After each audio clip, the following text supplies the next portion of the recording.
자, 여러분 안녕하세요. 신경쇠의 토킹북의 진행자 신경수입니다.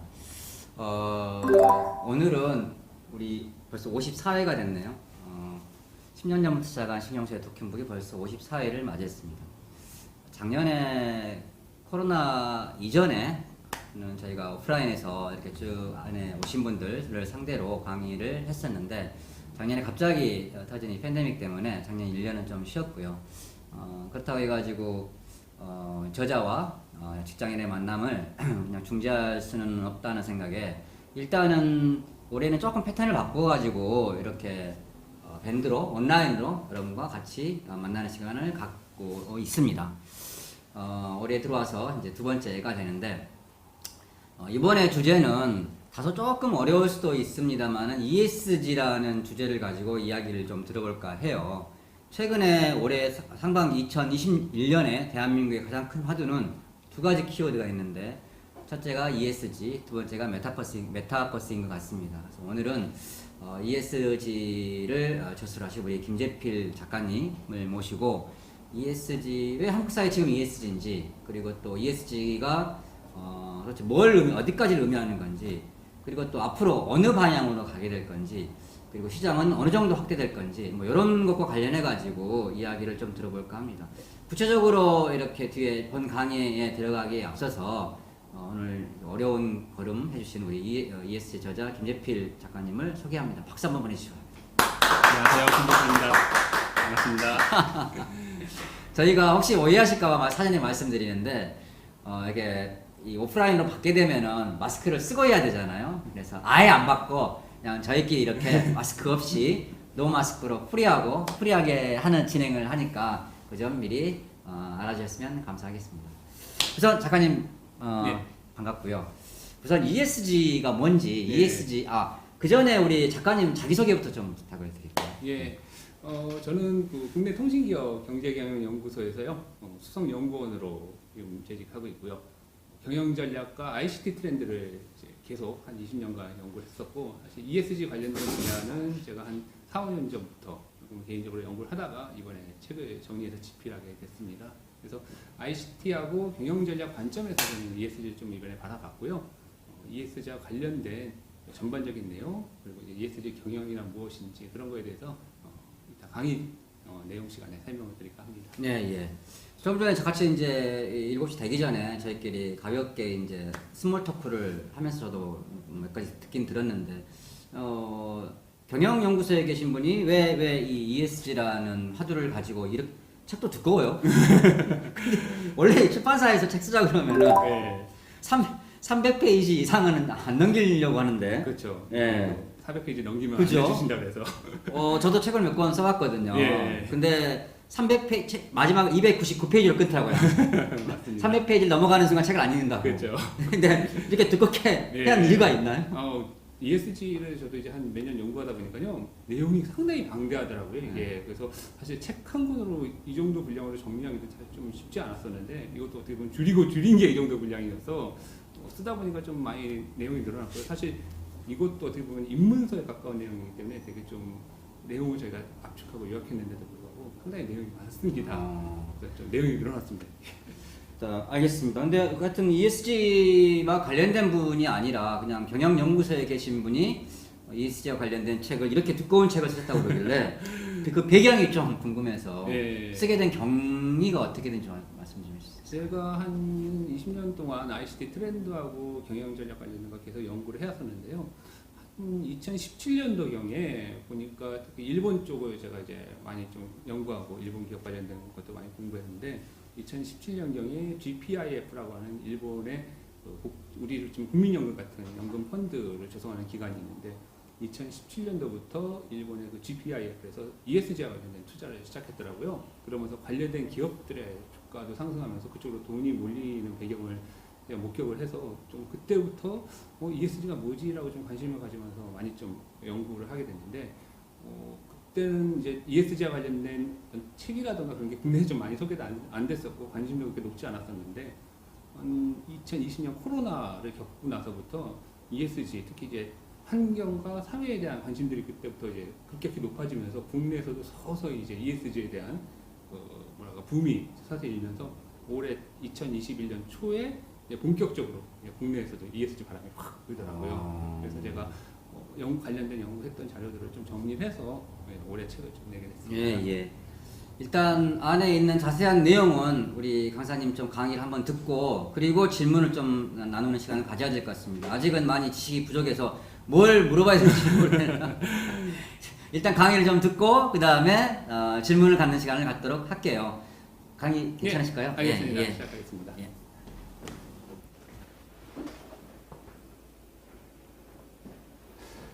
예, 오늘 ESG 혁명이 온다라는 내용으로 ESG에 관련된 전반적인 내용과 그다음에 ESG의 경영, ESG 경영이란 무엇인지에 대해서 제가 한 40분 정도 간략하게 설명을 드리겠습니다.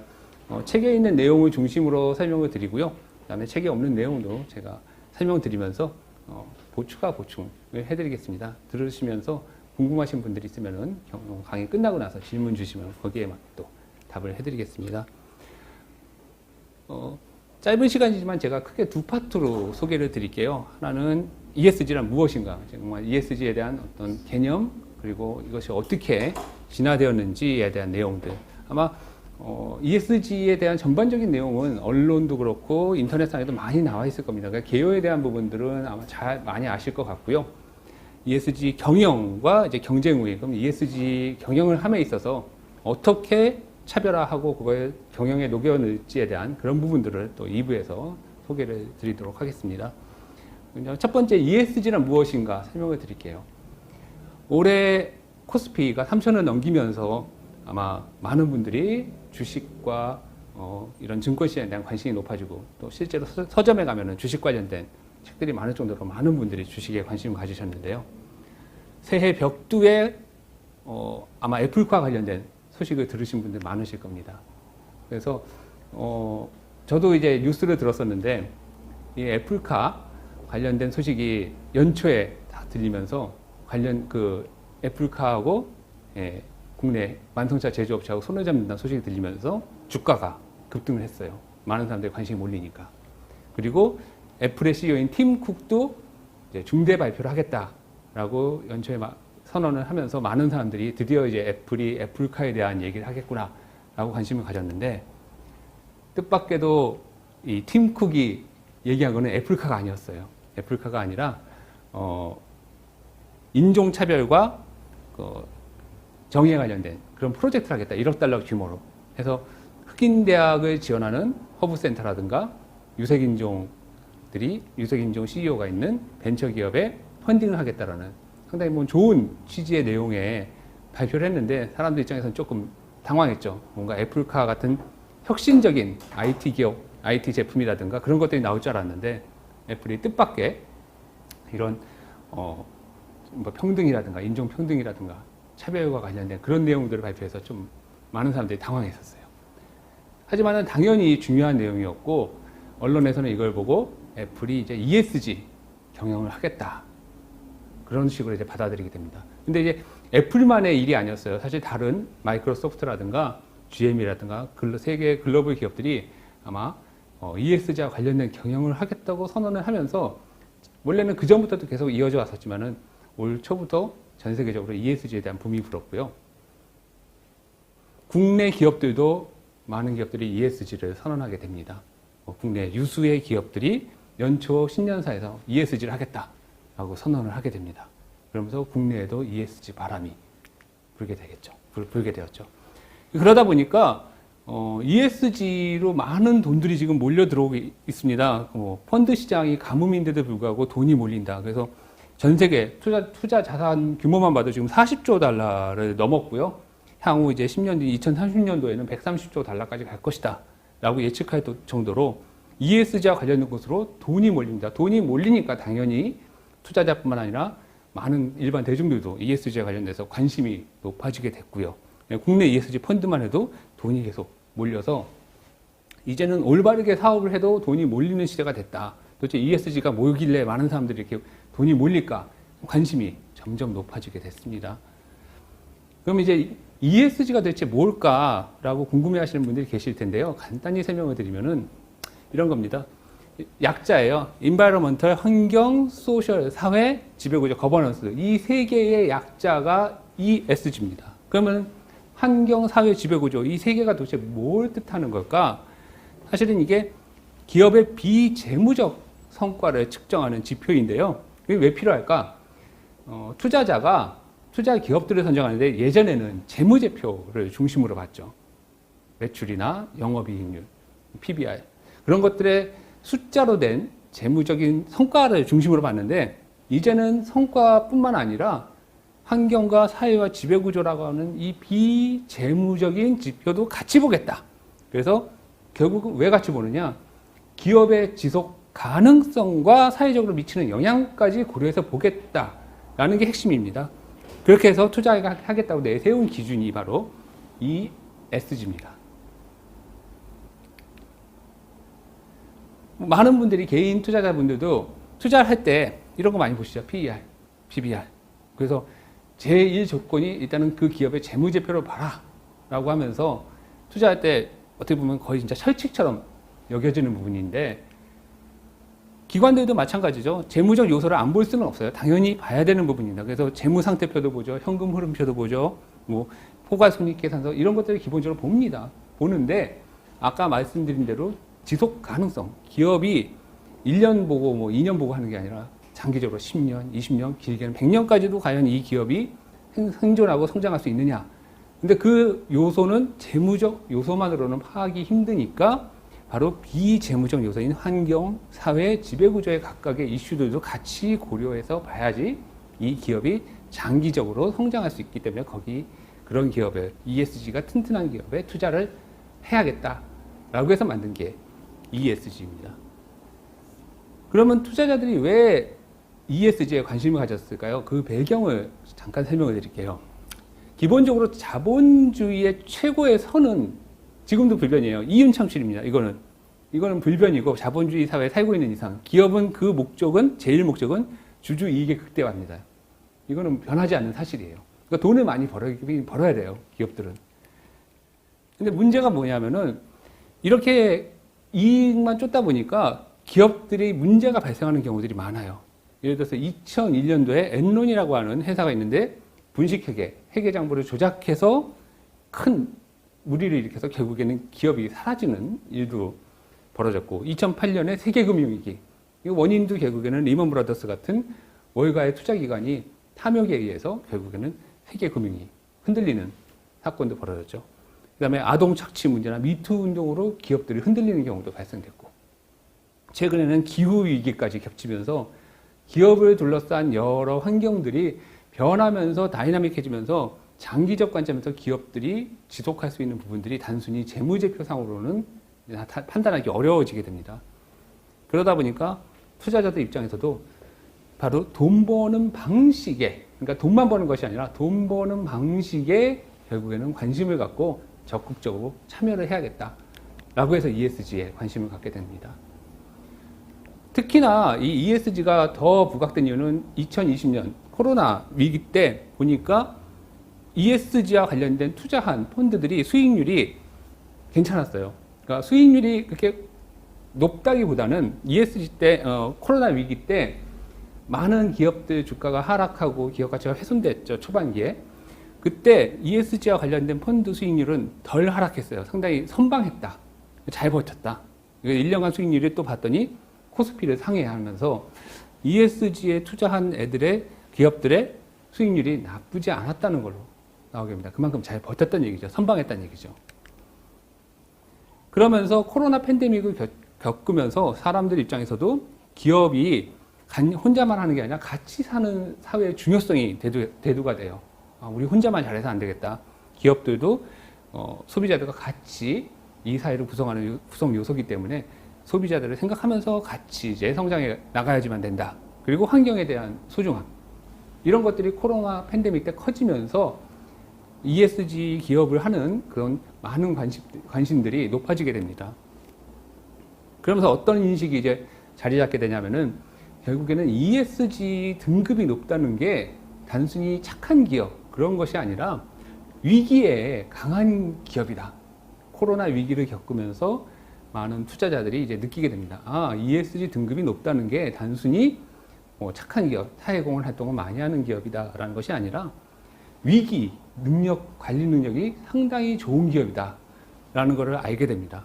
그래서 왜 그런 기업, ESG 등급이 높은 기업들이 리스크 관리 영향이 높냐 하면요. 보니까 일단 신뢰를 바탕으로 한 소비들이 이루어지면서 소비자와 기업 간의 신뢰 관계가 형성이 되고 또 사회공헌을 우선시하다 보니까 사회 문제에 대해서 적극적으로 인발부하게 되고 친환경에 대한 관심도 급증하면서 그 부분에 대한 노력도 게을리하지 않고 또 조직 구조가 유연하다 보니까 의사결정도 빨라서 위기 대처 능력도 높고 이런 여러 가지들을 종합해 봤을 때 역시 ESG 등급이 높다는 것은 확실히 리스크 관리 역량이 높다는 것을 의미하게 됩니다. 그러면서 많은 투자자들이 ESG 등급이 높은 기업들에 투자를 하고 관심을 갖게 됩니다. 이 ESG라는 게 그럼 어느 날 갑자기 나온 거냐? 그건 아닙니다. 이게 뭐 올해 화두가 됐다고 해서 갑자기 없던 단어가 퉁 하고 나온 게 아니라 사실은 오래전부터 논의가 됐던 단어예요. 여기 보시면은 1970년대부터 사실은 학자들과 그 투자자들 사이에서 계속 논의가 됐었고요. 그런 것들이 87년도에 브론트란트 보고서라든가 94년도에 토탈 버텀 라인 이런 개념들이 나오면서 계속 연구와 논의가 됐었고요. 2006년도에 UN에서 발표한 PRI라고 하는 책임 투자 원칙이라는 것이 나오면서 본격적으로 이 ESG가 대중들 앞에 나타나게 됩니다. 그리고 2015년도에 SDG, 지속 가능 목표라고 하는 것이 세워지면서 본격적으로 ESG가 나아가야 될 방향성이 정립이 되고 기폭제가 된 사건이 있었죠. 2020년도에 세계적인 자산운용사인 블랙락의 CEO 레리 핑크가 연례서신에서 투자자들과 주주들한테 보내는 편지에서 앞으로 ESG를 제대로 하지 않는 기업엔 투자하지 않겠다.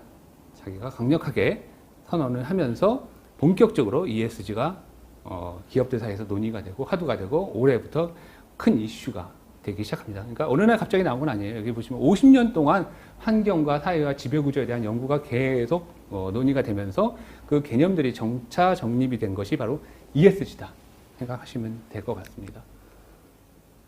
그러면은 이제 이쯤 되면 사람들이 궁금해하는 부분들이 있어요. 조금 이제 ESG를 좀 공부하시는 분들 입장에서는 CSR도 있고 ESG도 있는데 이 두 개가 다른 거냐 같은 거냐 얘기를 하시는 분들이 계세요. 이미 CSR이라는 개념도 사회와 관련된 공헌 활동을 하는데 이 두 개의 차이점이 뭐냐? 용어부터 보시면요. CSR은 Corporate Social Responsibility에서 기업의 사회적 책임입니다. 그러니까 여기에도 소셜이 들어가고 ESG도 가운데 소셜이 들어가요. 둘이 공통적으로 사회에 뭔가를 하는 것, 사회적 책임을 다하는 것에서는 공통적으로 같아요. CSR도 ESG도. 근데 차이점이 뭐냐면은 CSR은 말 그대로 기업이 사회적 책임을 가지고 하는 거기 때문에 기업 스스로가 자발적으로 내가 이만큼의 이익을 벌어들였기 때문에 사회 공헌을 해야겠다 라고 생각하는 게 CSR입니다. 그러니까 CSR 자체를 안 한다고 해서 누가 뭐라고 하진 않아요. 하지만 잘했을 때는 기업의 사회적 평판도 높아지고 이미지도 좋아지겠죠. ESG는 투자자가 요구하는 거예요, 기업한테. 주체가 약간 다르겠죠. 그러니까 보다 더 강력할 수 있어요. 성과를 측정하는 지표이기도 하니까. 이 두 개가 다릅니다. CSR은 기본적으로 배품의 역사예요. 나눠줌의 역사. 그러다 보니까 결과가 좀 중요시되겠죠. 그래서 뭐 같이 벌어서 정승같이 쓰는 개념이 CSR인 거예요. 돈을 많이 번 기업이 어떻게 돈을 벌든지 간에 사회에 그 결과물을 환원하고 베풀면은 CSR은 잘했다고 칭찬을 받아요. 근데 ESG는 그게 아니라 버는 것도 잘 벌어야 돼요. 정승같이 벌고 쓰는 것도 정승같이 잘 써야 돼요.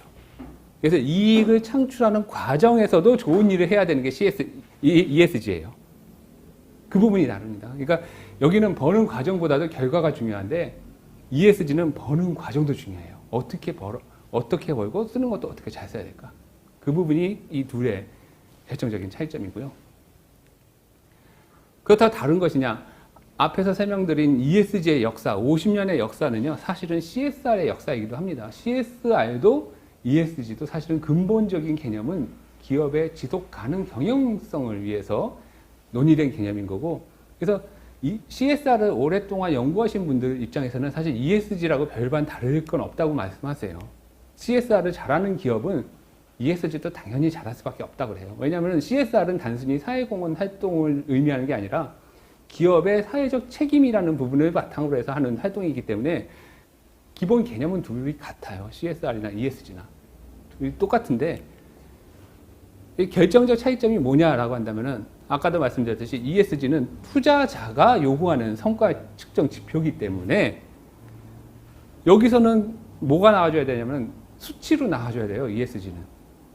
CSR은 CSR 보고서가 있지만은 거기에는 주로 정성적인 활동들을 중심으로 해서 기재가 돼요. 우리가 이거 잘했다, 뭘 잘했다. 그래서 나오는 것도 이제 기업의 평판 관련된 얘기들이 결과물로 나오는데 ESG는 조금 달라요. 이것이 기업의 경영이나 재무 요소, 재무 활동과도 연동돼서 결국에는 기업 가치 상승으로 나와줘야 됩니다. 실적으로도 나와줘야 되고요. 그래서 보고서를 만드는 가이드라인도 조금은 달라요. GRI라고 하는 표준을 공통적으로 쓰고는 있는데 이 GRI가 뭐냐면 글로벌 리포팅 이니셔티브라고 하는 표준인데 ESG는 거기에 조금 더 구체적으로 들어갑니다. TCFD라고 하는 기후변화 관련 재무정보 공개 협의체를 통한 가이드라인. 그러니까 기후와 관련된 내용을 재무정보하고 연동시킨 정보 가이드라인, 작성 가이드라인이 있고 SASB라고 하는 지속가능 회계 기준. 회계가 들어가서 회계, 숫자로 나와줘야 돼요. 지속가능 관련된 내용들이 회계의 수치로 보여줘야 되는 부분들. 그래서 이 CSI가 ESG의 결정적 차이점은 여기는 데이터와 숫자로 나와줘야 된다는 부분들이 어떻게 보면 가장 결정적인 차이점이고요. 그렇게 안 나왔을 경우에는 ESG를 잘했다 못했다 평가하기가 이제 어려운 부분들이 있습니다. 그래서 ESG는 과연 얼마나 오래 갈 것인가, 이게 단순한 트렌드로 갈 것이냐라고 생각하시는 분들이 갈 것인데 저는 개인적으로 그렇게 생각해요. CSR보다는 좀 더 강력해요. 왜? 손실 깊이라고 해서 기본적으로 사람들이 뭔가 주식 투자할 때 뭐 어떤 투자를 할 때 얻는 것보다 잃는 거에 대한 두려움이 더 커요. 사실은 100만 원 얻는 것보다 100만 원 잃는 거에 대한 두려움이 더 커요. ESG도 마찬가지예요. 지금 경영하시는 분들 입장에서 왜 ESG에 이렇게 많은 관심을 갖고 도입하려고 하냐면은 선택이 아니라 필수다. 왜? ESG 경영을 하지 않으면 어떤 불이익을 당하거나 경쟁에 뒤처질지도 모른다. 그러니까 잃을 거에 대한 두려움이 더 크다는 거죠. ESG를 안 했을 경우에. 그 CSR보다 강력해요. 왜냐하면 투자자들이 요구를 하기 때문에. 그러니까 이걸 안 했을 경우에 투자에서 뺀다든가 어떤 규제나 제재가 들어가는 거에 대한 부분들이 어떻게 보면 더 크게 작용하기 때문에 ESG란 부분들이 아마 일회성적인 트렌드보다는 조금 더 장기적 관점에서 아마 기업의 큰 흐름을 바꿀 수도 있는 그러한 요소로 작용할 거라고 보고 있습니다. 그래서 아마 CSR보다는 조금 더 많은 기업들이 도입을 하려고 노력 중에 있고요. 그러면 이 ESG의 각각의 영역에서는 어떤 요인들, 위기 요인들이 있는지 이걸 짤막짤막하게 볼게요. 사실 엄청나게 많은 요인들이 있기 때문에 그거를 이제 다 다루기는 어려울 것 같고요. 어떠한 위기 요인들, 특히 어떤 부분이 중점적으로 다뤄줘야 되는지만 제가 간략히 설명을 해드리겠습니다. 환경과 관련된 요인들은 주로 이제 기후변화와 관련된 요인들이 많습니다. 온실가스 배출, 자원 고갈 문제, 수자원 문제, 그런 것들이 여러 가지 기후와 관련된 요소들이 많은데 그 중에서 가장 큰 관심사가 탄소 배출이에요. 실제로 ESG와 관련된 설문조사 했더니 경영진 분들이 가장 많은 관심 보이는 게 환경 부분이고 그 중에 1위는 기후변화 탄소 배출이다 라고 답을 하십니다. 왜 그럴까요? 다른 여러 가지도 있는데 그 이유는요, 보시면 탄소 중립에 일단 많은 기업들이 사활을 걸고 있습니다. 탄소 중립이라 하는 것은 말 그대로 내뱉는 탄소와 그 다음에 그걸 흡수하는 탄소의 양이 플러스 마이너스에서 제로, 중립이 되는 상태를 의미하는데 그 탄소 중립을 하기 위해서 지금 기업들도 그렇고 국제 동향들, 각국들도 지금 정책과 관련된 내용들을 다 하고 있습니다. 애플도 그렇고 구글도 그렇고 2030년까지 탄소 중립을 실현하겠다. 그런데 왜 이렇게 탄소 중립에 목을 매는 걸까요? 탄소가 돈이 있기 때문에 그래요. 탄소를 줄이지 못하면 기업이 망할 만큼 타격이 크기 때문에 그렇습니다. 탄소에 지금 많은 정부와 국가들이 돈을 매기기 시작해요. 탄소세, 국내에서 탄소를 배출하면 여기에 세금을 부과합니다. 탄소에 일정량 몇 톤당 얼마씩. 탄소 배출권, 이거는 기업에게 일정량의 탄소 배출 할당량을 줘요. 너희 기업은 이 정도 할당량만큼 탄소를 배출해. 대신 그 이상 하면은 탄소 배출권을 사서 그걸 상쇄시켜. 쉽게 생각하면 쓰레기 봉투 사는 거예요. 쓰레기를 많이 배출하면은 더 많은 쓰레기 봉투량을 구입을 해서 그걸 내뱉어야 돼요. 그런데 이 탄소 배출권을 덜 만약에 했다. 그러면 그 부분을 대파할 수 있어요. 이걸 가장 잘하는 게 테슬라예요. 테슬라가 저희가 알기로는 전기차 사업으로 떼돈을 번 것 같지만 사실은 전기차로는 아직도 적자 상태인데 그럼에도 불구하고 테슬라가 영업이익이 상당히 높게 나왔거든요. 그 이유는 전기차를 만드는 과정에서 이 탄소 배출권 할당량인 것보다 훨씬 적게 탄소를 배출하고 그 남은 탄소 배출 할당량을 이제 다른 기업한테 판 거예요. 그래서 거기서 나온 수익이 진짜 어마어마한 이익을 창출해서 기업 가치도 높아진 거죠. 이 탄소 배출권도 있고 이제 심지어는 탄소 국경세라고 해서 해외에 수출하는 기업들한테도 타격이 커요. 해외에다 수출할 때 탄소가 많은 나라가 탄소가 적은 나라한테 수출할 때 요구하는 거예요. 너희 나라가 우리나라보다 탄소를 많이 배출하니까 그 부분만큼 관세를 매기겠다. 탄소에다 돈을 매깁니다. 그러다 보니까 기업들 입장에서는 이 탄소 배출을 줄이지 못하면 영업이익에 상당한 타격을 입게 됩니다. 그러다 보니까 모든 CEO들이 탄소 배출을 줄이려고 아주 그냥 혈안이 돼 있는 거죠.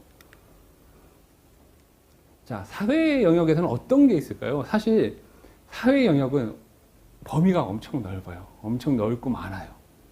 뭐 좀 심하게 얘기하면 환경과 지배구조를 뺀 나머지 이슈는 다 사회 영역에 들어간다 보셔도 돼요. 게다가 다이나믹해요. 시대의 흐름에 따라서 사회 영역의 이슈들은 많이 또 변해요. 그때마다. 지금 간단하게 보셔도 아시겠지만 뭐 근로환경, 노동과 관련된 것도 있고요. 노동, 인권, 최근에 많이 또 화두가 되는 직원복지, 그다음에 공정기회, 뭐 그다음에 지역사회 관련된 문제, 공급망 관련된 문제. 그러니까 사회 관련된 이슈는 한두 가지가 아닙니다. 내부 직원도 챙겨야 되고 지역사회 문제도 챙겨야 되고 하청업체에 대한 공급망 관리도 해야 됩니다. 너무 많아요. 많은데 안 지킬 수는 없어요. 이런 부분들이. 예전에는 사회공헌 활동이라는 거 하나로 이런 것들을 퉁쳐서 많이 했었는데 이젠 그것만으로 해결되는 문제가 아니에요. 사회적 이슈는. 최근에 사회적 문제 중에서 많이 이슈가 되는 것 중에 하나가 내부 직원들에 대한 문제들이 지금 논의가 되고 있습니다. 특히 구성원 행동주의라고 해서요. 이제 직원들이 어떤 해당 기업의 임원이나 경영진들이 뭔가 잘못을 했을 때는 가만히 있지 않아요. 자기네들이 먼저 그 부분을 갖다가 들고 일어서서 시정을 요구하고 책임지라고 얘기합니다. 대표적인 게 구글의 앤디 루빈, 안드로이드의 아버지라고 할 수 있는 이 앤디 루빈이 2014년도에 회사를 나갔는데 나간 이유가 뭐냐면은 불미스러운 일로 나가게 돼요. 성추행 문제로. 그 성추행 문제로 나간 것도 사실 좀 기업 이미지 안 좋은데 그 사람한테 매년 4년간 매달 $200만 지급을 해요. 회사에서. 직원들이 그 사실을 알았죠. 직원들 입장에서는 엄청나게 분개합니다. 안 좋은 문제로 나간 것도 화가 나는데 그런 사람한테 어떻게 매달 돈을 지급할 수 있냐. 전 세계 구글 직원들이 거리로 나가서 시위를 합니다. 구글의 마인드가 뭐냐. 돈 비입을 사악해지지 말라고 하면서 임원들 앤디 루빈이 한 짓을 봐라. 이게 과연 우리 사명의 철학에 맞는 거냐. 엄청나게 반대를 하고 데모 시위를 합니다. 이제 이렇게 구성원들이 조직의 잘못된 부분, 기업의 잘못된 부분에 대해서 묵과하지 않고 행동으로 나가는 게 구성원 행동주의고 이런 부분들을 이제는 묵과할 수가 없어요. 조직들 입장에서는. 또 지역사회 문제도 예전하고는 달라요. 리오 틴토라고 하는 광산회사가 있는데 호주의 광산회사인데 세계 2위 광산회사예요. 이 회사가 호주에 있는 오래된 동굴이 하나 있어요. 문화재적으로도 되게 유명한 동굴이 있는데 여기에 800만 톤의 철광석이 있다는 얘기 듣고 수익 창출을 위해서 이 철광석을 캐내기 위해서 동굴을 사진처럼 이렇게 숲으로 되어 있던 것을 다 훼손시키면서 철광석을 캐내려고 합니다. 그 얘기를 들은 지역 주민들이 가만히 있지가 않죠. 48,000년 된 동굴을 당신들 이익에 맞게 이익을 위해서 훼손시키는 건 용납할 수 없다. 엄청나게 들고 일었습니다. 처음에는 경영진 입장에서는 발뺌을 합니다. 난 그런 거 들은 적 없다. 잘 몰랐다. 미안하다. 그런 식으로 무마절인데 사실은 더 캐보니까 이미 다 알고 있었고 주주나 뭐 경영진들이 다 알고 있었고 이익을 위해서 그거를 묵살하고 추진시켰는데 결국에는 지역사회 주민들이 엄청나게 데모를 하면서 이 경영진들이 물러나게 됩니다. 기업 입장에서는 지역사회의 문제를 외면하고서 수익만 쫓다가 결국에는 경영진이 모두 갈리는 그런 일이 벌어진 거죠. 사회로부터 외면당하는 일이 발생합니다. 지역사회 문제도 단순히 사회공헌 한번 한다고 해서 해결되는 문제가 아니에요. 또 국내에도 이런 사건들이 있죠. 잘 아시는 유니클로. 이 유니클로가 사실 한국만 그렇지 일본이나 다른 전 세계적으로 봤을 때는 상당히 성장세도 높고 제품에 대한 호감도도 높고 성장세, 매출에 대한 성장세도 좋아요. 잘 팔려요. 그 제품 퀄리티도 나쁘지 않아요. 유니클로가. 제품에 대해서 꾸준히 R&D 투자를 하고 기술 개발을 해서 제품 퀄리티는 상당히 좋은데 한국 사회에서는 한국이 갖고 있는 사회적 이슈, 특히 일본과의 관계, 위안부 할머님들 간의 그 이슈 문제들을 제대로 캐치 못한 거죠. 온라인 광고에서 이렇게 잘못된 자막 오역을 내보내면서 네티즌들한테 문매를 맞고 결국에는 불매 운동을 하게 해서 한국 시장에서 이렇게 많이 퇴출당하게 됩니다. 뭐 한국 시장에서 퇴출당해서 유니클로가 흔들리냐 그건 아닌데 기본적으로 그 해당 시장에 대한 사회적 이슈를 제대로 반영하지 못하거나 읽지 못하면은 제품의 퀄리티가 아무리 좋아도 결국에는 그 시장에서 환영받지 못하고 퇴출당하게 됩니다.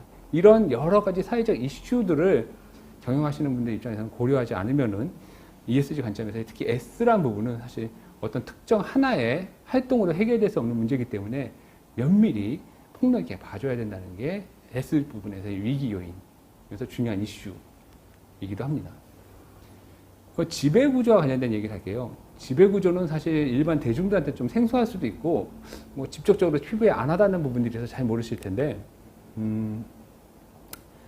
ESG 중에서 만약에 가장 중요한 요인이 뭐냐라고 이제 전문가분들한테 여쭤보면은, E를 잃으면은 아까 말씀드린 돈과 관련된 부분일 때 실적에 영향을 미치고, S를 잃으면은 이제 기업 가치나 평판과 관련된 부분이기 때문에 어떤 기업 이미지에 좀 훼손이 있는데, G를 잃어버리면요 100년 된 기업도 한 방에 날아갈 수 있어요. 엔론이나 리먼 브라더스처럼 지배구조라든가 경영진의 잘못된 판단을 바로잡지 않으면은 뭐 100년 된 기업, 200년 된 기업도 한 방에 날아갈 수 있는 그만큼 중요한 요소가 바로 지배구조입니다. 특히 한국은 고도 경제 성장 때 오너 중심으로 급성장을 해서 사실 G에 대한 부분에 대해서는 외국 투자자들한테 많이 지적을 당하긴 해요. 그래도 이제 성장에 대한 한 부분을 갖다가 책임졌기 때문에 그동안 계속 방어해 왔었는데 최근 들어서는 어느 정도 성장이 안정기에 접어들면서 이 G에 대한 부분을 한국 기업한테 각별히 많이 요구하고 있습니다. 그래서 기업의 지배구조라든가 이사회 다양성, 뭐 경영진의 보상, 로비 문제, 부정부패 문제, 오너의 갑질 문제 그런 것들이 다 여기에 해당되고 이 부분을 좀 투명하고 올바르게 개선해 나가는 지금 작업들이 기업 내에서도 많이 이루어지고 있습니다. 특히 문제가 되는 게 뭐냐면요. 스타 CEO라고 해서 좀 이제 실적도 좋고 이미지도 좋은 이 CEO들이 문제를 일으켰을 때 이거를 바로잡아 줄 수 있는 게 사실 이사회인데 이걸 잘 못하는 이사회는 거수비라고 하죠. 그냥 CEO가 하자는 대로 다 따라가는 이사회. 그렇게 해서 결국에는 망한 회사들이 많아요. 그렇기 때문에 이 스타 CEO일수록 특히나 이 지배구조에 대한 부분을 유념해서 이사회가 제대로 된 역할을 해줘야 되고요. 사회이사, 특히 이제 올바른 사회이사에 대한 롤모델을 누가 있을까라고 봤을 때 유니클로의 야나이 회장님이 계신데 이분은 뭐였냐면은 소프트뱅크, 일본의 통신회사, 이제 IT 회사의 소프트뱅크의 사회이사로 18년 동안 계셨던 분이에요. 상당히 오랫동안 계셨는데 이분의 역할은 손정희 회장이, 소프트뱅크의 손정희 회장이 워낙 불같고 저돌적인 성격인데 그분을 억제하고 브레이크, 제동을 걸어주는 역할이에요. 그래서 어디에 공격적으로 투자를 하자라고 했을 때는 거기 꼭 투자해야 됩니까? 다시 한번 생각해 보시라고 이렇게 제동을 걸어주는 역할인데 그런 제동을 걸어줌으로써 냉정하게 다시 한번 생각할 수 있도록 의사결정할 수 있도록 도와주고요. 그런 분도 결국에는 2019년도에 나가게 됐는데 이 역시 투자에 대한 문제로 선정위 회장하고 좀 트러블이 있다 보니까 결국에는 사회이사에서 나가게 됩니다. 아니, 나가게 되면서도 결국에는 소프트뱅크에 대한 애정을 가지고 돈만 벌지 마라 라고 이제 강한 조언을 하면서 나가셨고 아마 소프트뱅크가 이 정도로 커지게 된 배경에는 이런 야나이 회장 같은 직원을 해주는 사회이사의 역할이 컸다고 봅니다. 사회이사, 이사회의 역할 매우 중요하다고 생각이 되고요. ESG 평가에 대해서는 간략하게 설명드릴게요. 요즘 이제 ESG 등급이 언론이라든가 컨설팅 기관에서 많이 발표들을 하는데 도대체 누가 평가하냐? 평가 기관만 전 세계에 130개 이상이 돼요. 엄청 많아요. 그런데 이 130개 되는 회사들, 또 관련 업체까지 하면 600개 되는데 이 업체들의 평가 그 방법들이 다 제각각이에요. 물론 일반적으로 좀 공통되고 표준화된 지표들이 있긴 하지만은 평가 방식이나 보여지는 방법들이 다 제각각입니다. 그래서 국내하고 국외 해외하고 달라요. 평가 기관마다 각자 기준이 다 다르기 때문에 동일한 기업에 대해서도 다른 평가가 나와요. 예를 들어서 뭐 삼성전자, 국내에서의 유명한 그 평가 기관으로 한국 기업 지배 구조원이 있는데 거기서는 B+에 등급받았는데 모건스탠리에서는 A를 받는 전혀 다른 결과가 나왔고 뭐 오히려 현대자동차는 국내에서 A 등급 받았는데 해외에서는 B 등급을 받는 이런 다른 결과가 나옵니다. 그러니까 기업들 입장에서는 도대체 어떤 기준으로 과연 평가를 받아야 돼? 라고 이제 논의들이 될 거고 어떤 기준에 맞춰서 그러면 우리가 활동해야 될지에 대해서도 실무하시는 분들 입장에서는 고민이 될 수밖에 없고요. 자, 그럼 ESG 평가가 좋다고 해서 반드시 좋은 기업이냐? 또 그것만은 아니에요. 여러분 얼마 전에 LH 사건이 있었죠. 이 회사가 사실은 2년 연속으로 건설공기업 부문 존경받는 기업 1위에 올른 아주 좋은 기업인데 그만 그 비리 사태가 터지게 되죠. 그래서 땅 투기 의혹, 그래서 시민들 분노하고 도덕적 해이 문제가 나오면서 사죄를 하는 일이 발생합니다. 그러니까 평가가 좋다고 해서 평가 기관에 대한 신뢰도 문제도 있을 수 있고요. 결국에는 그 평가에 대한 공정성의 문제도 있고 또 평가가 좋다고 해서 과연 그 기업이 좋은 기업이냐 그런 문제도 있고요. 또 평가가 좋다고 해서 ESG 투자를 다 받을 수 있느냐? 사실 그것도 아니에요. 여기 보시면은 그 주류 기업들, 술을 제조하고 있는 주류 기업들 같은 경우에 ESG 등급들이 높아요. 조니 워커로 유명한 디아지오라고 하는 기업이 있는데 이 기업이 ESG 등급 최고 등급인 트리플 A를 받습니다. 어떻게 왜 받았을까요? 유리병 대신에 종이로 만든 병에다가 위스키를 담아서 팔아요. 친환경 활동을 한 거죠. 맥주를 만드는 기업, 버드와이저 만드는 맥주를 만드는 기업도 트리플 A, 더블 A예요. 상당히 높아요. 이 회사 같은 경우는 맥주를 만들 때 쓰는 에너지를 태양광 에너지로 써요. 그러니까 ESG 등급이 상당히 높아요. ESG 등급이 높은 것뿐만 아니라 수익률도 좋아요. 이런 회사들은 당연히. 그러다 보니까 등급도 높고 수익률도 좋다 보니까 투자자 입장에서는 고민이 돼요. 소위 말하는 죄악 기업들, 죄악주라고 하는 그 기업들이 있는데 술이나 담배, 도박같이 사회적으로 해악을 입히는 것들을 만드는 회사들, 과연 이런 기업들에 대해서 과연 투자자들이 투자를 해야 되냐 말아야 되냐, 등급도 좋고 수익률도 좋은데 투자를 안 할 이유가 있을까? 라고 되는 거죠. 그런데 이제 제약 기업이기 때문에 이것들을 인위적으로 빼는 평가 기관들도 있어요. 이런 부분들 때문에 과연 평가에 대한 부분들이 과연 100% 신뢰하고 또 의지하고 믿을 수 있느냐에 대한 논란이 나오고 있습니다. 그럼 여기까지 이제 ESG에 대한 개념을 설명해 드렸고요. 그럼 이제 뒤에 나오는 ESG 경영에 대한 부분을 이제 좀 설명해 드릴게요. 많은 이제 실무하시는 분들 입장에서 또 경영하시는 분들 입장에서 ESG에 대한 개념을 알았는데 경영을 어떻게 해야 되냐, 경영에 어떻게 도입을 해야 되느냐에 대한 부분이 고민이실 겁니다. 제가 ESG를 처음 접하시는 CEO나 혹은 실무진들 고민거리를 들어보면은 잘 개념을 알겠는데 이걸 어떻게 도입을 해야 될지 잘 모르겠다. 챙겨야 할 용어도 많고 알아야 될 내용도 많은데 어떻게 해야 될지 잘 모르겠다. 그래서 대부분 뭐 컨설팅 기관이나 뭐 회계 기관이나 그런 데 이제 일임을 해서 맡기는 경우들이 많은데 이게 왜 그러냐면요. ESG를 둘러싼 기업을 둘러싼 이해관계자들이 바라보는 시선이 다 달라서 그렇습니다. 이게.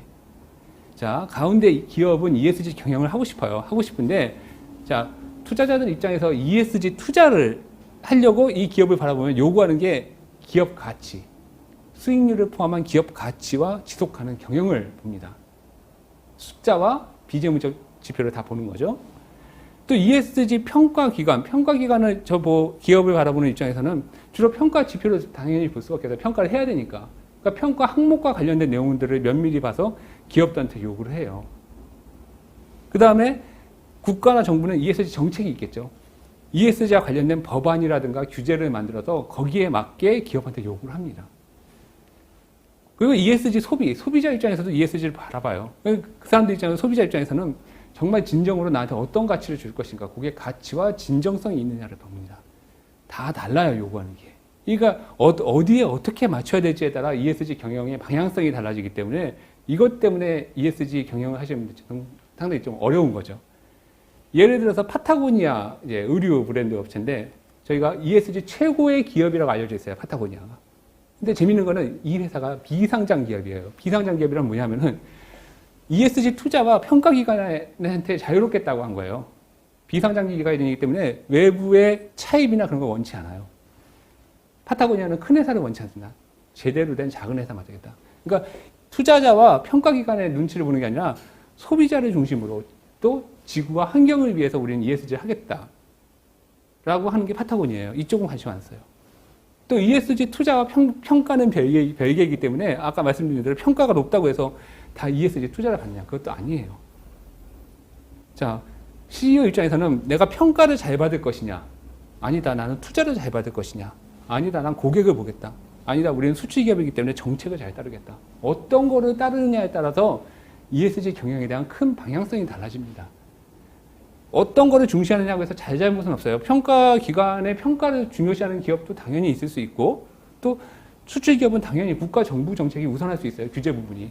그거는 CEO의 판단이에요. 대신 정해지면은 거기에 맞게 해야 돼요. 최상은 요 4개가 다 전반적으로 좋았으면 좋겠는데 여력상 그게 쉽진 않겠죠. ESG 경영이 좀 어렵다, 혼란이 오시겠다 그러는데 쉽게 생각하시면 기업 경영하고 동일합니다. 기업도 사실은 비전과 목표가 있죠. 사업을 하면서 지켜야 될 것들이 있어요. 그 다음에 거기서 나오는 실적들이 있습니다. 매출과 영업이익 같은 실적이 있고 그 실적은 회계 기준에 맞춰 보고서를 작성하게 되겠죠. 그 다음에 외부 평가도 하게 돼요. ESG도 동일합니다. 이 프레임워크상으로 따지면은 비전과 목표가 있는데 대부분 비전과 목표는 지속 가능 발전 목표라고 SDG를 많이 따라요. 물론 일반적이기 때문에 이게 뭐 꼭 이걸 따라야 된다라는 건 아닌데 일반적으로 ESG에 대한 큰 목표는 이 SDG에 준하는 것들이 많아요.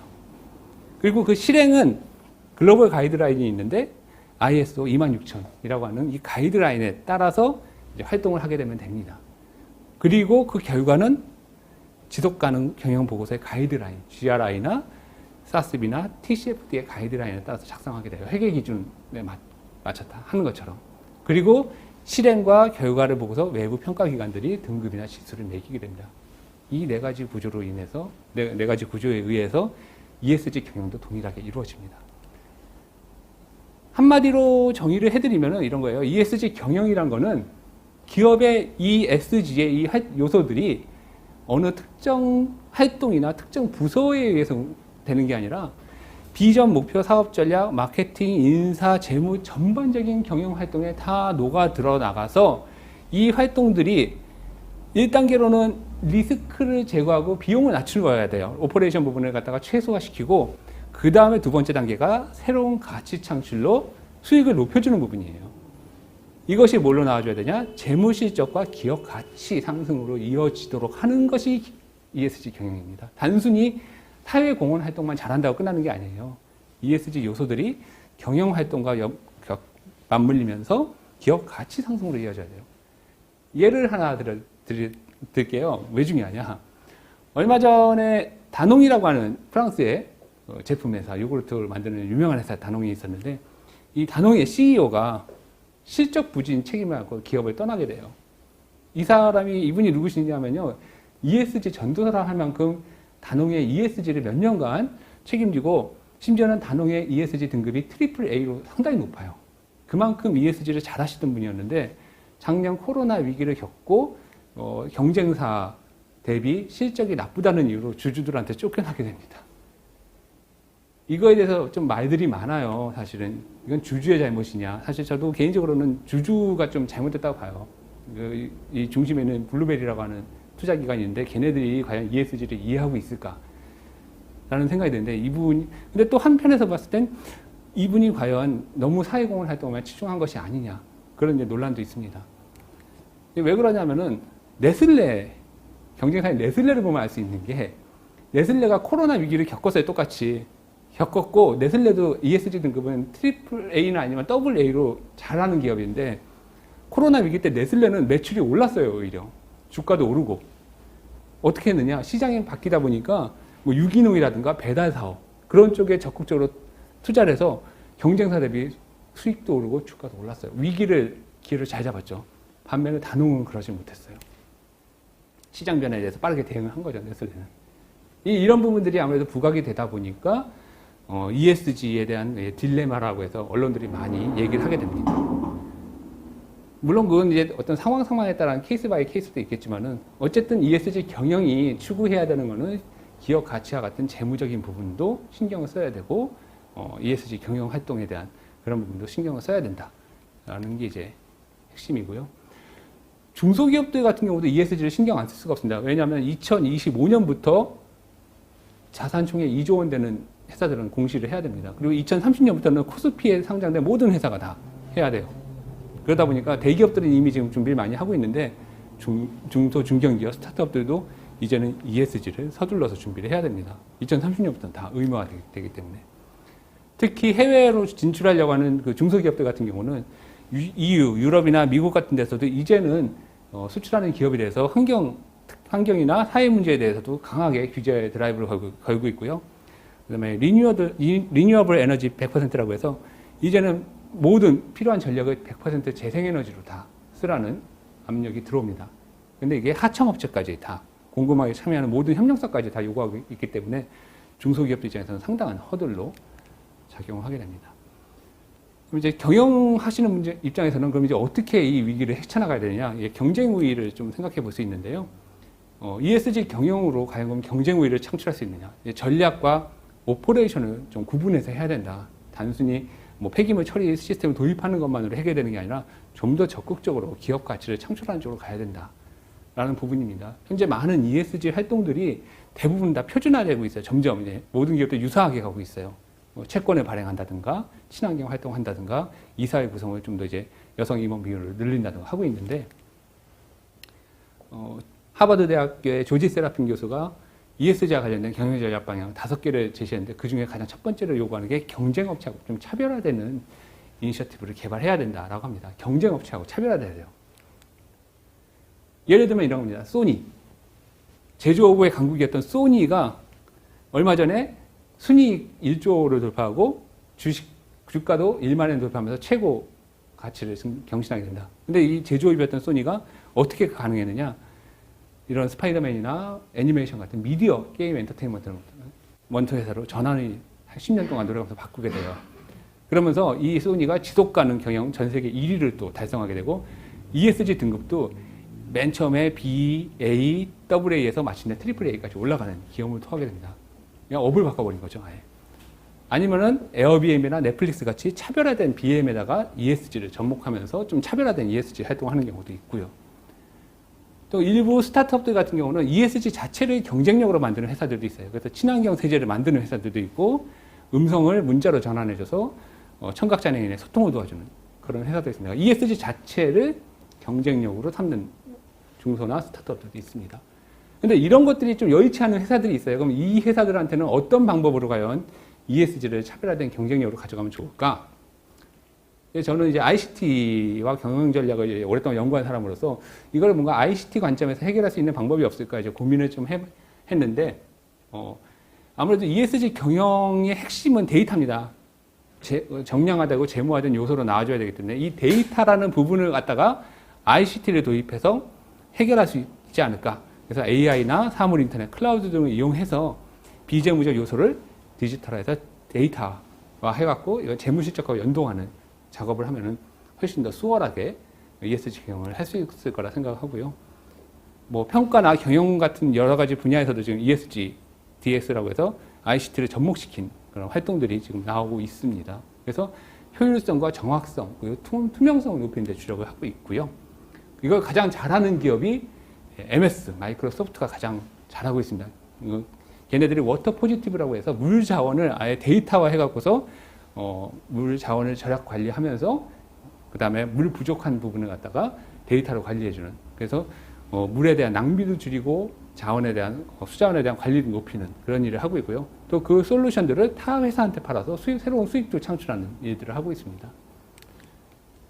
그리고 이제 책에는 없는 사례인데 이제 스타벅스도 그런 일들을 하고 있습니다. 자신들이 커피 체인점이 아니라 디지털 기업인데 원두 재배에서부터 제조까지 모든 과정에 ICT를 도입해서 디지털화하는 작업들을 하고 있고요. 뭐 AI로 활용해서 고객 불편이나 직원들의 업무 환경도 개선하고 있습니다. 드라이브 스루라고 해서 이제 자동차가 커피를 이제 주문해서 가져가는데 AI가 이 자동차가 대기하고 있는 시간이나 차 몇 대인지를 갖다가 파악을 해서 직원 수가 많고 적음을 알려줘서 직원의 노동 강도를 조절한다고 합니다. 그리고 제가 좀 요즘에 주목하고 있는 게 사이닝 스토어라고 해서요. 전 세계 한 5개 정도 있다고 하는데 수어로 주문을 하는 매장이라고 합니다. 청각장애인들이 여기서 또 근무를 하시고 계시고요. 그분들하고 대화를 할 때 오로지 수어로만 대화를 해야 된다. 그럼 모르는 사람은 어떡하냐? 태블릿을 이용해서 AI 기반한 그 스피치 투 텍스트라고 해서 음성으로 얘기하면은 그걸 문자로 또 바꿔줘서 그걸 보여주면 주문할 수 있도록 해준다고 합니다. 이런 것들이 사회복지 공헌 활동도 하면서 AI하고 접목된 기능들을 하는 부분이라고 보시면 되겠습니다. 그래서 결국에는 DX를 통해서 데이터라고 하는 공통 분모가 있기 때문에 이 데이터를 어떻게 잘 활용하느냐가 결국에는 ESG 경영의 핵심이기 때문에 ICT 기술을 잘 활용하는 것만으로도 어떻게 보면 차별화된 경쟁 전략을 할 것으로 보고 있습니다. 마지막으로 이제 성공적인 경영을 하기 위해서는 시장을 어떻게 바라봐야 되느냐, 이제 MZ세대에 대한 부분이 나오는데요. 최근에 ESG 소비를 주도하는 세대들이 이제 MZ세대이기 때문에 이 MZ세대에 대한 공략이 상당히 중요하다. 특히 왜 중요하냐면요. 이 MZ세대들은 공정함과 투명함을 요구합니다. 얼마 전에 성과급에 대한 논란도 있었죠.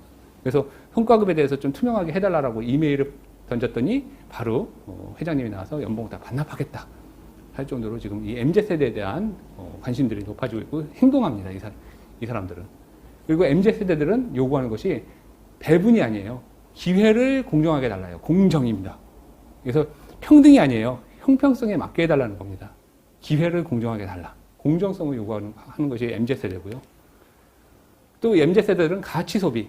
결국에는 돈줄이라고 해서 돈으로 혼쭐 낸다고 하는데 이 MZ세대들은 자신의 신념과 부합되는 기업한테 있어서는 과감하게 돈으로 혼쭐 냅니다. 그래서 이런 세대들을 잘 공략하면은 팬덤이 형성이 되고 팬덤 소비로 인해서 기업의 가치도 올라갈 수 있는 기반이 되겠죠. 특히 무엇보다 중요한 것은 진정성. MZ세대들은 뭔가 가식이나 거짓으로 ESG 하는 것에 대해서는 강하게 저항합니다. 진정성을 가지고 해야만 선한 영향력을 갖고 해야만 MZ세대들이 거기에 대해서 응대를 하게 되고요. 만약에 ESG 워싱, 진정성 없는 기업들에 대해서는 바로 행동으로 응징합니다. 그래서 블랙록 같은 경우도 ESG 투자하겠다 그러는데 자세히 보면 뭔가 문제가 있다 하면은 바로 이렇게 행동주의로 보여주는 것처럼 MZ세대들 자신들이 가치나 그런 거에 부합되지 않았을 때는 바로 행동으로 응징을 하게 됩니다.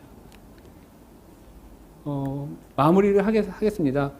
ESG를 과연 어떻게 볼 것이냐 하는 논란들이 많습니다. 이거 위기로 볼 것이냐, 기회로 볼 것이냐.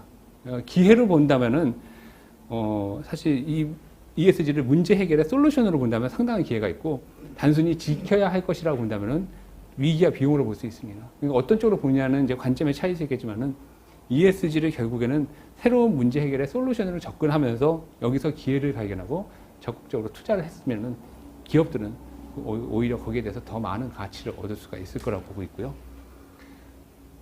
대중들, 소비자들도 이제 ESG에 관심을 가져야 되냐. 제가 책을 쓴 가장 중요한 이유이기도 한데, ESG 전문가도 아닌 제가 한 몇 년 동안 연구한 그 내용들을 정리한 이유 중에 하나도 사실은 대중들, 소비자들이 알아야 될 ESG의 내용이 너무 어려워요.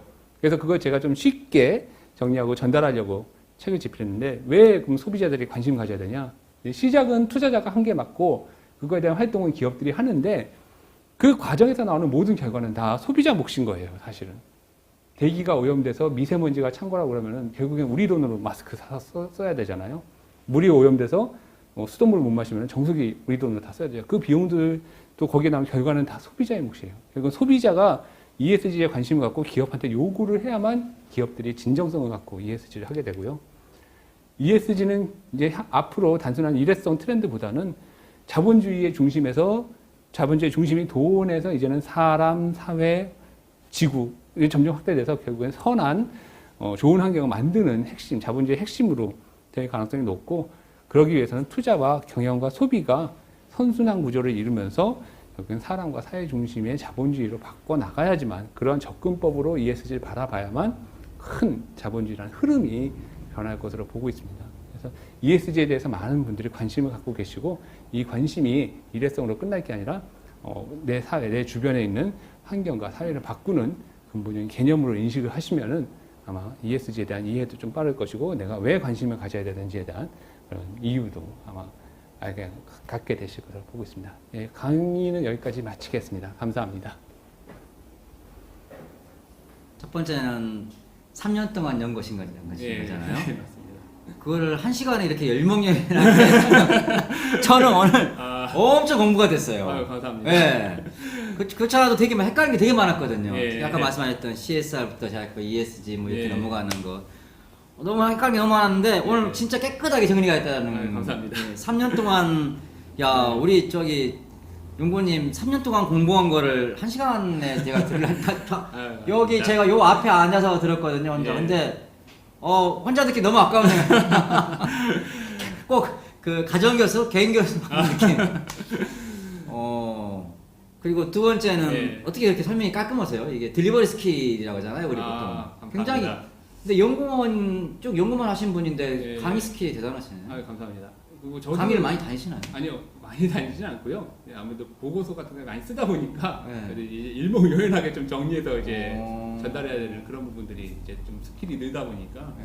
예, 또 책을 쓰면서 많이 염두에 뒀던 게 방금 말씀하신 대표님 말씀하셨던 것처럼 사람들이 궁금해하는 부분들, 네. 아까 좀 혼란스러웠던 부분들, 이제 그런 부분들을 저도 이제 공부하면서 이게 좀 어렵다라고 하는 걸 좀 캐치해 나가면서 그런 부분들을 좀 이제 정리하는데 주안점을 두다 보니까 말씀하신 대로 좀 이제 헷갈렸던 부분들은 좀 네. 명쾌하게 나오지 않았나.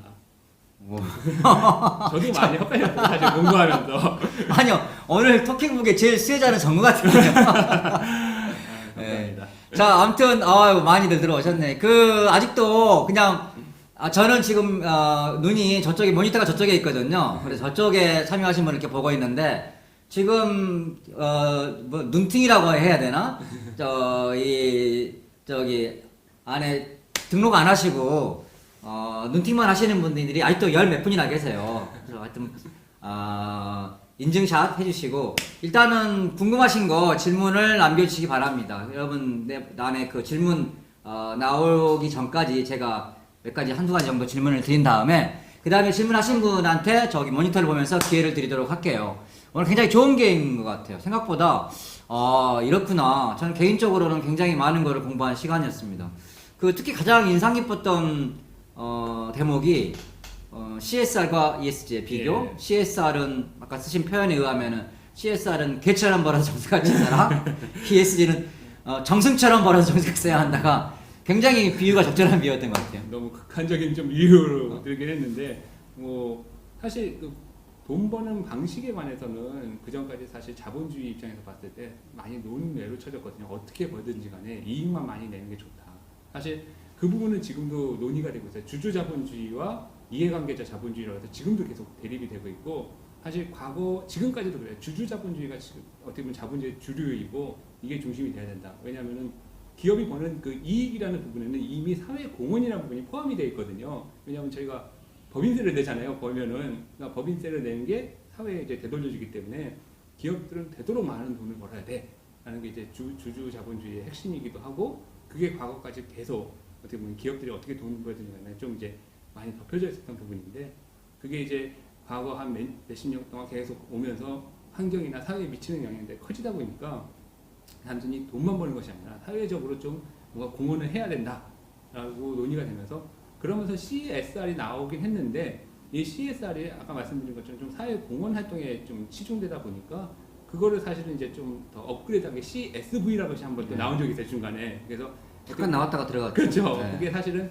기업 가치하고 연결시키면서 결국엔 돈 버는 과정에서 올바르게 좀 해야지만 기업 가치도 높아진다라고 해서 CSV가 잠깐 나왔었는데 이 역시도 문제가 뭐였냐면 기업의 자발적 활동에 기반하다 보니까 사실 강제력이 없어요. 사실 하면 좋은 건데 안 한다고 해서 누가 뭐라 할 사람 없거든요. 그러다 보니까 좀 논의가 되다가 사라졌는데 근데 이 대목에서 이제 제가 질문하려고 했던 네. 대목인데 ESG도 네. 마찬가지로 네. 우리가 이제 뭐 선한 기업, 착한 기업 네. 좀 하면 좋긴 좋죠. 그렇죠. 하지만 강제성이 없다 보니까 네. 그건 그야말로 하시는 오너라든지 경영자의 네. 선한 마인드에 의존할 수밖에 없는 그렇죠. 거고 지금 방금 말씀하셨던 CSR, CSV 그렇고 ESG도 그렇고 마찬가지로 네. 저는 기존에 그러니까 강제성을 부여하는 네. 측면에서 봤을 때 네. 코스피라든지 코스닥의 상장사 같은 경우는 기업의 투명성을 강조하기 회계구조 그렇죠. 맞아요. 개선이라 몇 명 이상 필히 감사를 해야 되고 그렇죠. 감사를 선임해야 되고 어떻게 보면 이런 강압적인 강제 수단이잖아요. 맞아요. 근데 이것도 마찬가지로 하면 좋긴 좋은데 네. 강제 수단이 없는 것 같은데 지금은. 그렇죠. 이게 뭐 국가가 강제하는 것도 아니고 네. 아까 말씀드린 뭐 법 규제가 따로 있는 것도 아니고 물론 공시 의무가 있긴 하면 공시 의무잖아요. 네. 그러니까 말 그대로 보고서를 내라고 하는 거지 그걸 안 지켰을 때 뭐 구속이 된다든가 그런 건 아니거든요, 사실은. 그 심지어 거기도 나아가가지고 예를 들면 투자자를 위한 거라고 말씀하셨잖아요. 예. 그럼 투자자가 아까 잠깐 사례 나왔지만은 내가 구태여 뭐 ESG 안 해도 그러니까 선한 게 아니고 상관없어. 돈 그렇죠. 많이 벌어가지고 나한테 네. 이득만 배당금 많이 주면 돼. 그렇죠. 그럼 할 필요가 없는 거 아니에요. 그래서 어떤 면에서 보면. 단원 같은 기업들도 결국에는 수익률이 낮다 보니까 투자자들이 제동을 건 거거든요. 아무리 ESG 활동도 좋지만 돈도 많이 잘 벌어야지 안 그러면 투자자들이 이렇게 제동을 거는 경우도 있고 오히려 나는 그런 게 싫으니까 파타고니아처럼 아예 비상장 기업으로 돌아서서 나는 아예 그냥 뭐 주주라든가 외부 차라든가 없이 그냥 순수하게 ESG 하고 싶다는 기업들도 있게 되거든요. 그래서 구속력이 없다고 하는 부분은 사실 CSR도 그렇고 CSV도 그렇고 ESG도 마찬가지로. 다 예. 비슷한 건데 아까 말씀드린 것처럼 이게 사실은 큰 흐름에서 보면은 ESG가 왜 나왔는지를 좀 보게 되면은 이해하기가 빠른데 ESG에 사실 왜 지금 이게 화두가 됐냐면 미국과 이 유럽이 갖고 있는 큰 정치적 환경도 사실 큰 영향이 있어요. 예를 들어서 지금 미국의 바이든 정부가 들어서면서 환경에 대한 부분을 되게 강조하고 있는데 이게 왜 그러냐면 중국을 견제하기 위한 하나의 정치적 방안으로서 왜냐하면 이제 기술 패권 경쟁으로 갔는데 중국하고 이제 점점 그 기술마저도 중국이 점점 따라오다 보니까 이 중국을 견제할 수 있는 무기가 뭘까 하다 보니까 중국이 가장 취약한 환경, 사회, 지배구조 이 세 개를 결국에는 이제 미국 바이든 정부가 하나의 큰 무기로서 이제 나오게 된 거고 그 다음에 다자주의라고 해서 미국이 혼자만 하기보다는 누군가를 끌어들여야 되는데 마침 유럽도 자기들이 강점을 갖고 있는 환경 이런 부분들의 친환경 부분에 자기네들의 새로운 무역 장벽으로서 하겠다 해서 미국과 유럽이 손을 잡고 ESG를 강력하게 전 세계에 푸시를 하게 됐죠 이제. 그런 면에서 봤을 때는 아까 말씀하셨던 대목 중에 네. 이렇게 또 제 머릿속에 남았던 인상 깊었던 게 네. ESG를 잘한다 그래가지고 수익이 나고 회사가 성장하고 영업이익이 극대화되고라고 말할 수는 없지만 그렇죠. 못하게 됐을 때 당하는 그러한 불이익이 너무 불이익이 크죠. 그렇죠. 너무 세기 때문에 하지 않으면 맞아요. 안 될 것이다. 맞습니다. 그게 예. 더 큰 거죠 기업 입장에서는. 그러니까 잘하면 사실 좋은데 그건 너무 장기적이잖아요. 사실 다 그 결과가 나오기까지는. 그러니까 안 했을 때 불이익이 너무 빨리 나오는 거예요 이게. 당장 철퇴도 맞고 규제적으로도 그렇고 그러다 보니까 기업 입장에서 안 할 수가 없는 부분인 거고 또 좋은 입장에서 바라봤을 때는 기업들 스스로도 코로나 팬데믹을 겪으면서 정말 환경과 사회에 대해서 좀 우리가 뭔가 제대로 된 기업 경영을 해야겠다는 의식도 갖게 된 것 같아요. 그래서 만약에 이 ESG가 제가 봤을 때는 좋은 기회 같아요. 좀 제대로 된 자본주의를 정착시킬 수 있는 좋은 기회 같아서 단순히 투자자만을 위한 그게 아니라 정말 이 지구와 사회를 위해서 기업이 뭔가 제대로 하겠다고 이번 기회를 통해서 마음을 먹으면 정말 자본주의가 좀 올바르게 갈 수 있는 계기가 될 수 있을 것 같아요. 자, 질문을 주세요. 저기 모니터가 있는데 올라오는 질문이 하나도 없어가지고 질문을 주셔야지 이 토킹북이 끝납니다. 빨리 질문을 주시는 동안 질문이 올라오는 동안 우리 저기 작가님이랑 같이 좀 이야기를 계속 진행하고 있겠습니다. 네. 우리 노준아님이 뭔가 질문을 주셨습니다. 강의 잘 들었습니다. 강의 말미에 소비자 입장에서도 ESG를 알아야 한다고 말씀하셨는데 우리나라 잘 안 보이네. 우리나라에 관한 ES 소비자 단체가 있나요? 해외 또는 우리나라 ESG에 관한 소비자 관한 단체가 있나요? ESG와 관련된 소비자 단체가 딱히 있는 건 아니고요. 뭐 해외라고 해서 또 ESG 소비자 단체 딱 있는 건 아니고 이제 환경 보호 단체 같은 것들이 이제 해외 몇 군데 있어요. 아까 블랙록 같은 경우도 이제 미국이나 유럽 같은 데 환경보호 단체들이 이제 과연 그거에 대해서 올바르냐라고 해서 문제 제기를 하고 있는 단체들이 몇 군데 있거든요. 그래서 블랙록이 사실은 ESG 하겠다고 선언을 했지만은 사실은 그 문구라든가 그런 거 잘 보면은 석탄 배출 같은 석탄에 관한 문제도 보면은 그 전체 수익의 25% 이상 되는 기업에 대해서만 우리가 석탄 투자를 안 하겠다라고 했어요. 그 말은 뭐냐면 25% 미만 되는 기업은 투자를 해도 된다는 거거든요, 사실은. 그래서 환경단체가 실제로 봤더니 여전히 많은 금액을 석탄하는 기업에 투자를 하고 있었어요, 블랙록이. 그러니까 25% 미만이 되는 기업들에 대해서는.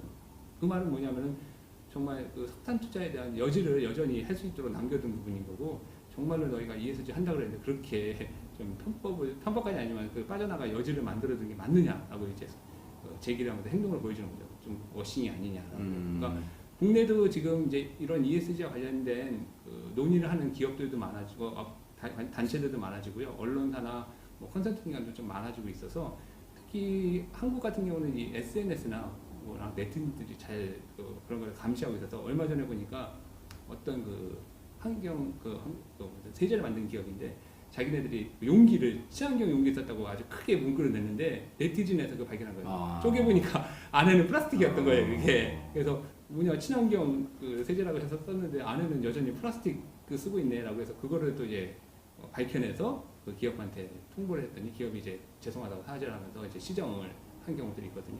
그래서 아마 향후에는 그런 관련된 소비자 단체들이 좀 많이 늘어날 것 같아요. ESG를 정확히 좀 보려고 하는 소비자 단체나 뭔가 민간 기업, 민간 단체들이 나와서 그런 것들을 좀 냉철하게 바라보고 그래야만 아무래도 기업들도 진정성을 갖고 하거든요, 사실은. 그래서 아마 그런 것들이 그런 관점에서도 책을 써서 많은 그 소비자나 민간 단체들이 좀 관심을 가졌으면 좋겠다 그런 생각입니다. 다른 분들도 질문을 한두 개씩 남겨주시기 바랍니다. 지금 눈치가 계시는 분들, 예, 다 누구누군지 알고 있습니다. 질문 하나씩만 남겨주세요. 근데 아까 그 ES 중에 어떻게 보면 제 느낌으로는 거의 그 아까 포션을 보니까 60%가 네. 인바이러먼트던데. 맞습니다. 그죠? 네. 근데 인바이러먼트만 관련해가지고 뭐를 해도 어마어마하니 뭐 할 게 너무 그렇죠. 많을 것 같은데. 맞습니다. 구테어 소셜하고 거버넌스를 같이 끼워놓은 이유가 있을까요? 일단 그 목적이 기업의 지속 가능성이거든요. 그러니까 기업이 지속적으로 이제 성장하기 위해서는 어떤 요소들이 중요하다고 하는데 사실 과거에는 환경보다도 사회 쪽에 많이 포커싱이 됐었어요. 그리고 이제 지배구조라는 부분은 이미 해외 유럽 같은 경우는 지배구조에 대한 부분들이 기본적으로 깔려 있어요. 이해관계자 자본주의가 유럽은 기본적으로 깔려 있는 거기 때문에 왜냐하면 자본주의의 태생이 그렇게 됐거든요. 같이 이제 주변에서 일을 하고 있는 노동자라든가 주주들 다 아울면서 하는 거고 미국은 이제 주주자본주의가 대두된 회사였기 때문에 주주자본주의라는 부분은 말 그대로 그 기업의 경영인을 외국에서 평가를 굉장히 해야 되잖아요. 그래서 지배구조에 대한 부분도 미국은 워낙 잘 갖춰진 나라에서 사실 G하고 S에 대한 부분들은 그 전부터 계속 논의가 되었고 ESG 중에서도 어떻게 보면 투자자들 입장에서 뭐 중요한 부분으로 인식이 되었는데 최근 한 몇 년 사이에 기후 변화라는 부분들이 갑자기 이제 좀 커지면서 이 기후 변화 관련된 부분들이 엄청나게 좀 많이 기업들한테 새로운 이슈로 작용되고 있어요. 그래서 파리 기후 협약에서도 나온 게 2100년까지 지구 온난화를 낮추지 않으면은 엄청나게 이제 기후 변화 같은데 지금도 지금 한국 기후가 많이 이상하잖아요. 지금 이것도 사실은 온난화의 영향이다. 그리고 코로나도 사실은 온난화의 어떤 그걸로 나온 거라고 지금 얘기가 나올 정도로 온도를 낮추지 않으면 안 된다라는 게 이제 전 세계적인 공통 배경이고 그러다 보니까 기업들한테 강하게 푸시하고 있는 거죠. 온도를 낮춰라. 그러려면 탄소를 줄여라. 라고 지금 계속해서 푸시를 하고 있다 보니까 말씀드린 대로 경영진 입장에서는 그게 이제 이익으로 다가오고 비용으로 다가오기 때문에 이 부분을 커버를 못하면 타격이 크겠죠.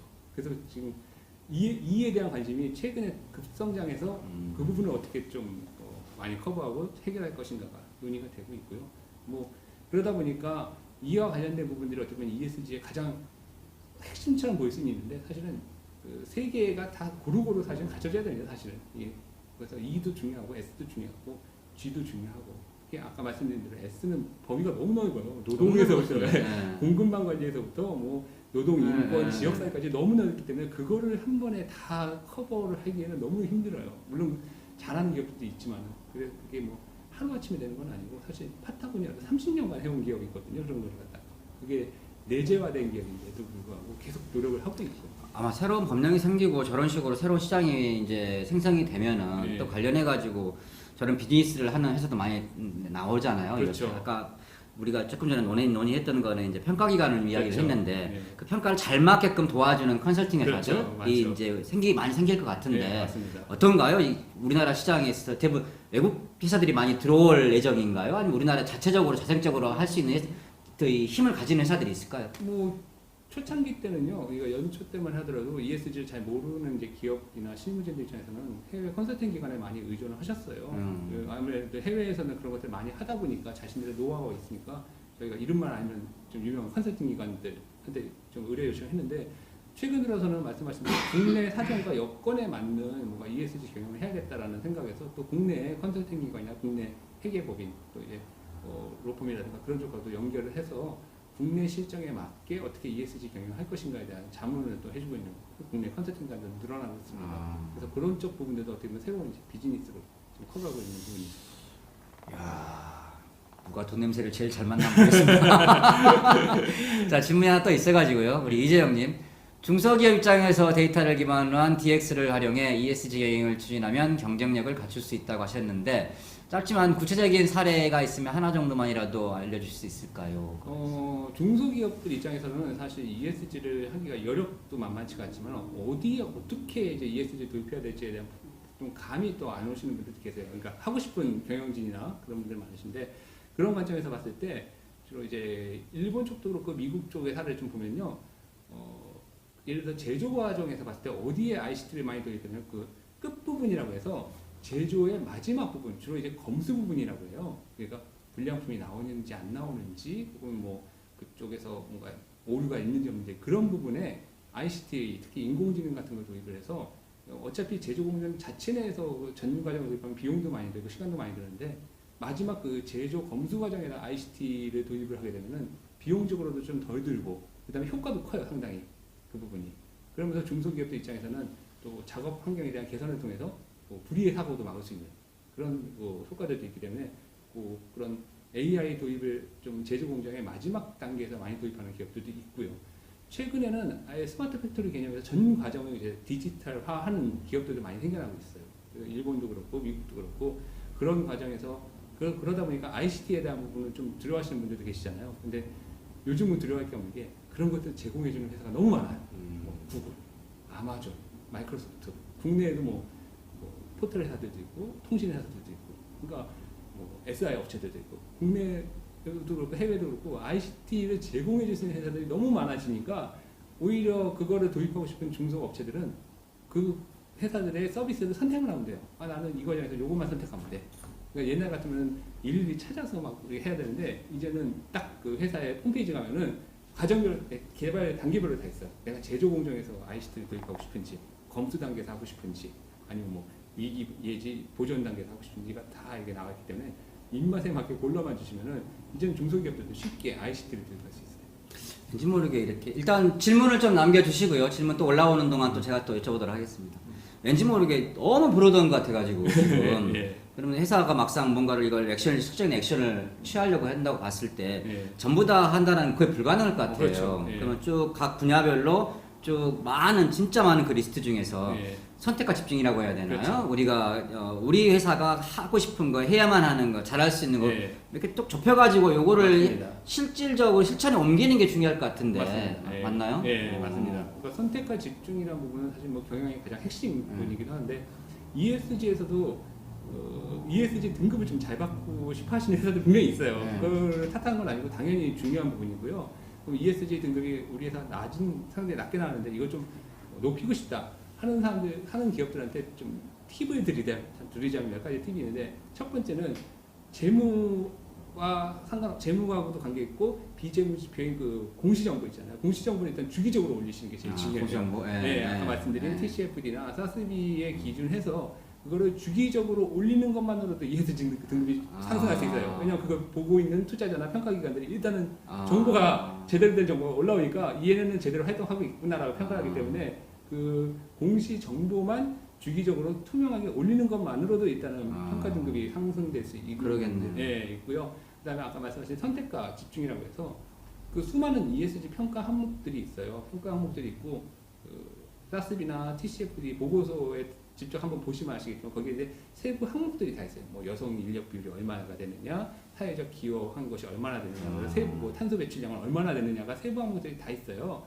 그 중에서 우리 기업이 가장 잘할 수 있는 부분이 뭔지를 찾아내서 우리 기업은 제조업이다 보니까 그렇죠. 탄소 배출이 제일 중요해. 그럼 그 부분을 핵심적으로 공략을 하는 거예요. 네. 탄소 배출 부분을. 아니면은 우리는 IT 기업이라 탄소 배출은 거의 없어. 그런데 좀 직원들의 다양성이 좀 중요해. 그러면 직원들의 비율, 뭐 여성 비율이나 하다못해 뭐 좀 다국적 그 인물들을 좀 배치한다든가 해서 뭐 직원들의 다양성을 좀 높이는 부분을 간다든가. 그래서 기업이 갖고 있는 산업의 특성과 역량을 고려했을 때 말씀하신 대로 강점과 약점을, 그래서 강점은 최대한으로 부각시키고 약점은 좀 보완을 시키는 방향으로 가면은 훨씬 더 ESG 등급이 높아질 수 있어요. 저는 오늘 굉장히 많은 공부를 했습니다. 예. 질문이 네. 이제 거의 마감이 되는 것 같아요.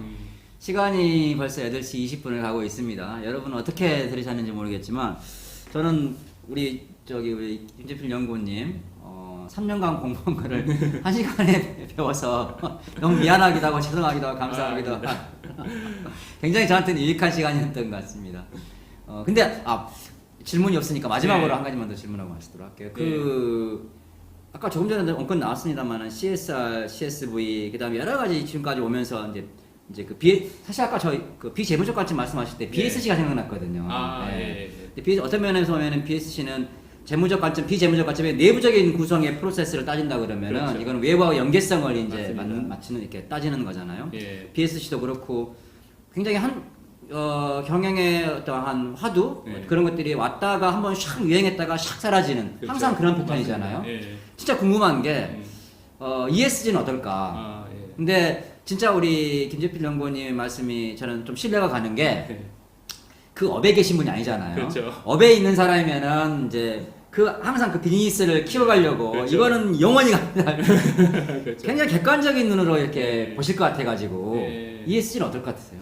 뭐 말씀하신 대로 사실 CSR도 그렇고 CSV도 그렇고 사실 기본적인 개념은 되게 좋은 개념이거든요. 네. 사실 CSR도 잘 유지가 돼서 ESG가 나올 필요가 없어요. 사실 지금도 CSR로 계속 하면 되는 거기 때문에 기업들이 자발적으로 잘 했으면은 근데 ESG가 나왔다는 얘기는 뭐냐면 CSR이 그만큼 어떻게 보면 경영의 중심으로까지는 안 끌어들였기 때문에 어떤 새로운 대안이라기보다는 그걸 보완하는 걸로서 ESG가 나왔다는 저는 생각이 들고요.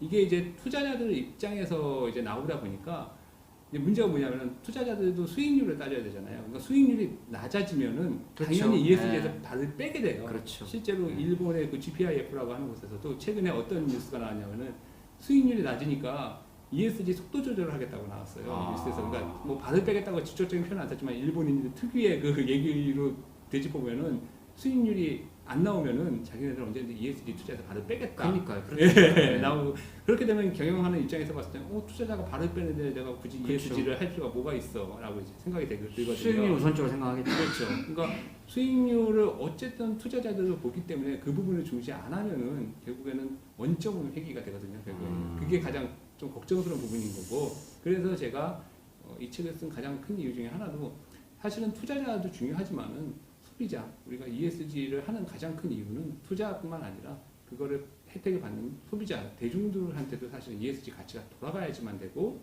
그거를 위해서는 대중들, 소비자들도 ESG를 정확히 알고 기업들한테 요구를 해야지만 기업들이 사실은 파타고니아처럼 투자자나 그런 외부의 압력이 아닌 오로지 지구와 소비자들을 위해서만 경영하는 그런 기업들이 돼야 되는 거죠. 그래서 이번 기회를 정말 놓치면은 지구는 회복이 불가능하기 때문에 정말 기업들도 좀 진정성을 갖고 해야 돼요. 사실은 단순히 투자의 목적뿐만이 아니더라도 사실은. 고맙습니다. 예.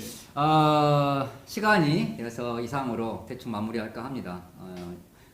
54회 신경쓰여 토킹북 오늘은 ESG 혁명이 온다를 쓰신 김재필 연구원님을 모시고 1시간 반 정도 진행을 해봤습니다. 여러분은 어떠셨는지 모르겠지만은 제 개인적으로는 굉장히 큰 공부가 됐던 시간이라고 생각합니다. 그동안 헷갈렸던 어떻게 보면 굉장히 약간 혼란스러웠던 그러한 ESG에 대한 개념 정립이 오늘 어느 정도 되지 않았나라는 생각을 합니다. 그리고 무엇보다도 아까 서두에서 말씀드렸듯이 3년 동안 공부하신 걸 1시간 만에 제가 혼자 개인 교습을 받아가지고 오늘 54회 토킹 부분 저를 위한 시간입니다. 다시 한번 진심으로 감사의 말씀을 드리면서 꼭 여러분들 한번 사서 읽어보시기를 강추합니다. 내용 굉장히 좋은 내용 많은 것 같습니다. 큰 기업이든 작은 기업이든 착한 회사, 선한 회사가 잘 됐으면 하는 바람은 누구나 갖고 있는 바람이고 이게 이제 왜 잘 돼야 되는지에 대한 당위성을 설명해주는 그러한 좋은 시간이었던 것 같습니다. 마지막 우리 노진아님이 그래도 마지막 피날레를 해주셨네요. 토크쇼 이렇게 했습니다. 감사합니다. 예, 저 또한 감사합니다. 감사합니다. 자, 이걸로 마치도록 하겠습니다. 감사합니다. 감사합니다.